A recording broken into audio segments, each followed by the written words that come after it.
Halo, Assalamualaikum warahmatullahi wabarakatuh. Gimana kabarnya teman-teman? Hari ini kita akan mulai perkuliahan lagi dengan materi analisis dan penyusunan skenario-skenario pengendalian anggaran. Oke, dalam materi ini, yaitu dalam pembuatan skenario-skenario pengendalian anggaran, analisis ini digunakan dalam rangka membantu para manajer untuk melakukan controlling atas pelaksanaan anggaran yang telah dilakukan. Jadi dari fungsi perencanaan, kita sudah selesai menyusun mulai dari anggaran penjualan sampai dengan anggaran kas. Nah, setelah penyusunan tahap perencanaan tersebut, anggaran kan perlu diimplementasikan. Nah, ketika melakukan implementasi atas anggaran, ada kejadian-kejadian yang biasanya tidak diharapkan dari perencanaan kita, di luar dari perencanaan kita. Nah, ini adalah fungsi dari penyusunan skenario-skenario anggaran, yaitu melakukan pengendalian ketika anggaran yang kita terapkan atau yang kita implementasikan itu tidak sesuai dengan yang kita rencanakan. Nah, salah satu metode yang dapat digunakan dalam penyusunan skenario-skenario pengendalian anggaran yaitu dengan melakukan analisis sensitivitas. Alatnya adalah dengan menggunakan BEP atau Break Even Point. Nah, tujuan dari penyusunan analisis BEP ini yaitu untuk mengetahui pada volume penjualan berapa atau pada unit produksi atau berapa jumlah penjualan ditemukan perusahaan akan mencapai laba tertentu. BEP adalah suatu kejadian di mana perusahaan tidak memperoleh keuntungan atau juga tidak memperoleh kerugian. Jadi kita susun laporan laba rugi itu kan terdiri dari pendapatan kita kurangi dengan beban-beban. Total pendapatan atau yang kita sebut dengan TR, total revenue, dan total cost atau total beban-beban. Jika TR penjualan kita lebih besar daripada total biaya, maka kita akan mendapatkan laba tentu saja. Tapi sebaliknya ketika penjualan kita lebih kecil daripada TR, maka akan terjadi rugi. Nah, ketika terjadi BEP itu kapan sih? BEP terjadi ketika jumlah yang kita jual, TR, total revenue, sama dengan total cost. Atau labanya sama dengan 0. Total cost ini terdiri dari dua jenis kan, jenis biaya. Ada biaya tetap dan biaya variabel. Oke.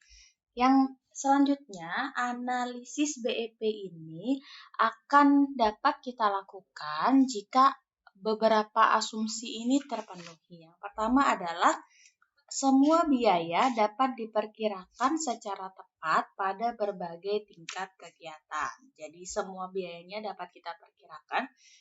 Dengan demikian, perubahan tingkat produksi dapat dijabarkan menjadi perubahan tingkat biaya. Kemudian asumsi yang kedua, semua biaya dapat dipisahkan antara biaya variabel dan biaya tetap. Analisa break-even point hanya dapat digunakan ketika semua biaya dapat dipisahkan menjadi biaya tetap dan biaya variabel. Dan sebagian biayanya merupakan biaya tetap. Jadi biaya tetapnya tidak boleh sama dengan 0. Kemudian yang ketiga, fixed cost atau biaya tetap nilainya konstan sampai dengan kapasitas tertentu. Kemudian variable cost per unit tidak berubah. Tingkat penjualan sama dengan tingkat yang diproduksi, unit yang kita jual sama dengan unit yang kita produksi. Kemudian harga jual tidak berubah. Dan yang ketujuh adalah produksi hanya untuk satu macam produk. Apabila lebih dari satu, maka nanti akan dibuat perhitungan sales mix-nya harus sama. Oke, cara penyusunannya gimana? Menyusun analisis BEP bisa menggunakan pendekatan tabel, pendekatan grafis, atau menggunakan rumus. Nah, biar lebih mudah gitu ya, kita akan bahas tentang pendekatan yang ketiga saja, yaitu dengan menggunakan pendekatan aritmatik, menggunakan rumus berikut ini. Jadi ada dua rumus yang bisa kita manfaatkan untuk menghitung BEP, break even point.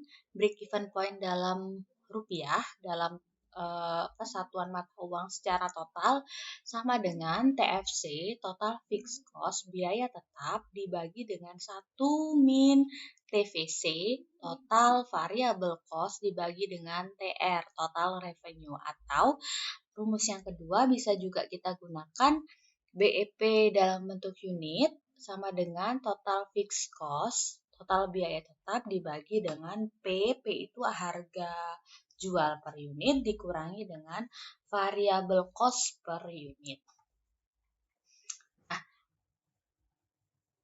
Kapan penyusunan skenario pengendalian anggaran dilakukan? Nah, langkah-langkahnya ada 4. Yang pertama, kita hitung dulu nilai dari BEP sebelum terjadi perubahan asumsi. Jadi, ketika anggaran itu diimplementasikan, kemudian tidak sesuai dengan anggaran, nah kejadian itu yang akan kita hitung nilai BEP-nya. Jadi kita harus tahu dulu sebelum ketika anggaran sudah disusun, berapa nilai BEP sebelumnya. Kemudian ketika terjadi sesuatu hal penyimpangan gitu ya, kita hitung nilai BEP setelah terjadi perubahan tersebut. Nah, kemudian yang ketiga kita bandingkan apakah BEP sebelum dan BEP sesudah. Kita bandingkan antara BEP sebelum dan BEP sesudah. Jika BEP yang sesudah terjadi perubahan tersebut lebih besar daripada BEP sebelum, maka perlu dibuatkan skenario anggaran. Tetapi jika sebaliknya, maka skenario pengendalian itu tidak perlu untuk dibuat. Kenapa sih Bu tidak perlu untuk dibuat? BEP itu kan titik di mana perusahaan tidak memperoleh untung atau rugi. Semakin kecil BEP, baik itu dalam total, dalam rupiah atau dalam unit, semakin mudah untuk dicapai perusahaan. Sehingga ketika BEP yang sesudah asumsi lebih kecil daripada BEP sebelum asumsi, maka itu kan sebenarnya lebih menguntungkan perusahaan sehingga tidak perlu dibuatkan skenario pengendalian. Tapi ketika BEP yang sesudah lebih besar daripada BEP sebelum, nah itu kan merugikan perusahaan karena target perusahaan untuk mencapai laba tertentu itu semakin besar gitu ya. Sehingga perlu dibuatkan skenario pengendalian. Nah, skenario pengendalian itu dibuat dengan tujuan agar BEP ketika diterapkan skenario tersebut paling tidak sama atau lebih kecil daripada BEP sebelum terjadinya perubahan. Nah, biar nggak bingung, kita masuk ke contoh soal. Ini ada PT Good Morning menganggarkan akan menjual 200 unit barang A. Berarti ini dari anggaran penjualan. Harga jualnya per unit sebesar $25. Kemudian diketahui biaya variabel per unit barang A sebesar $13 dan biaya tetap totalnya sebesar 1.800.000. Jika asumsi bahwa akan terjadi peningkatan. Nah, asumsi terjadi peningkatan berarti ini adalah terjadi skenario gitu ya.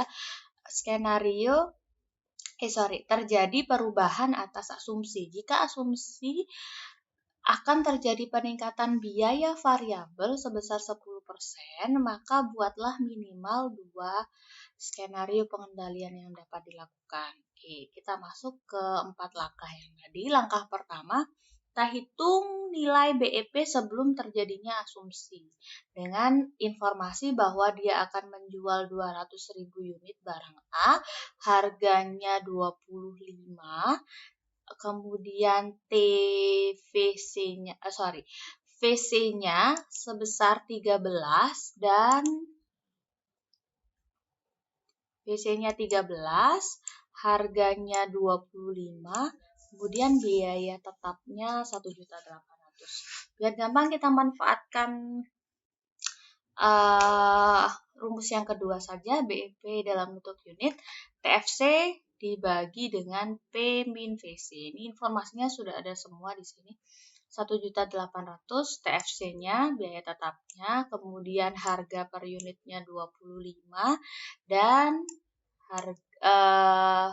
variabel cost per unitnya 13. Sehingga kita temukan bahwa BEP sebelum terjadinya perubahan asumsi adalah sebesar 150.000 unit. Jadi, kalau perusahaan menjual sebesar 150.000 unit, maka perusahaan tersebut tidak akan mendapatkan laba atau keuntungan. Nah, sehingga yang harus dilakukan perusahaan adalah menjualnya di atas 150.000 unit. Ini kan menjualnya 200.000 nih. Sehingga nanti pasti akan dapat laba. Nah, langkah yang kedua, kita hitung BEP setelah perubahan asumsi. Asumsinya tadi apa? Akan terjadi peningkatan biaya variabel sebesar 10%. Nah, ketika VC naik sebesar 10%, maka yang berubah hanya variabel cost-nya saja, berdampaknya hanya kepada biaya variabel saja. Naiknya 10% berarti 110% dikalikan dengan variabel cost per unit awalnya adalah 13, sehingga totalnya adalah 14,3. Sehingga BEP setelah terjadinya perubahan 1.800.000, TFC-nya kan tetap. Kalau VC-nya naik, TFC-nya tetap, dia hanya akan berubah pada komponen VC saja. P-nya tetap, harganya 25, sedangkan VC-nya akan berubah menjadi 14,3, sehingga totalnya BEP per unitnya adalah 168.224 unit. Kita lihat, di awal target perusahaan minimal, biar nggak dapat laba gitu ya, harus menjual 150.000 unit. Ternyata terjadi perubahan asumsi tersebut mengharuskan perusahaan harus menjual minimal 168. Berarti kan target perusahaannya bertambah. Lebih susah kan perusahaan mencapai laba, sehingga kita masuk ke langkah yang ketiga. Langkah ketiga yaitu kita bandingkan BEP yang sesudah lebih besar daripada BEP yang sebelum 168 dan 150. Lebih susah toh, berarti kita harus buatkan skenario pengendalian. Contohnya, untuk skenario yang pertama, dengan adanya peningkatan biaya variabel tersebut, biayanya kan bertambah. Berarti apa yang bisa dilakukan perusahaan? Misalkan harga jual perusahaan akan dinaikkan sebesar berapa? Nah, sebesar berapa itu adalah kebijakan perusahaan. Tergantung teman-teman mau bikin berapa besar skenarionya. Mau dinaikkan 10% boleh, naikkan 15% boleh, asalkan kita harus pertimbangkan juga yang realistis ya, menaikkan harga jual jangan terlalu tinggi. Kalau terlalu tinggi kan akibatnya nanti bisa menurunkan minat konsumen. Ingat ya, demand. Semakin besar harga jual, maka permintaan akan semakin kecil. Sehingga ketika menentukan berapa persen itu harus hati-hati.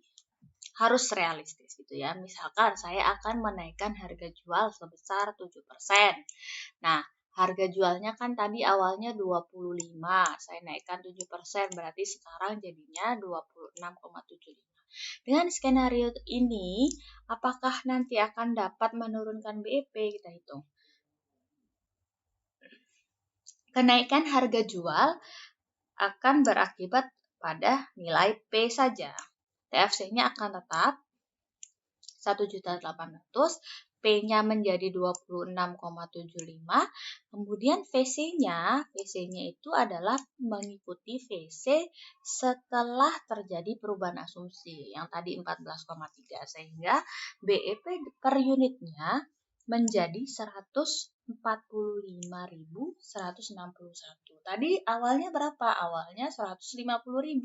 Sekarang dengan pembuatan skenario pengendalian turun menjadi 145.161, sehingga skenario ini dapat dilakukan. Nilai BEP yang dihasilkan dengan skenario ini telah menjadi kurang dari BEP sebelumnya.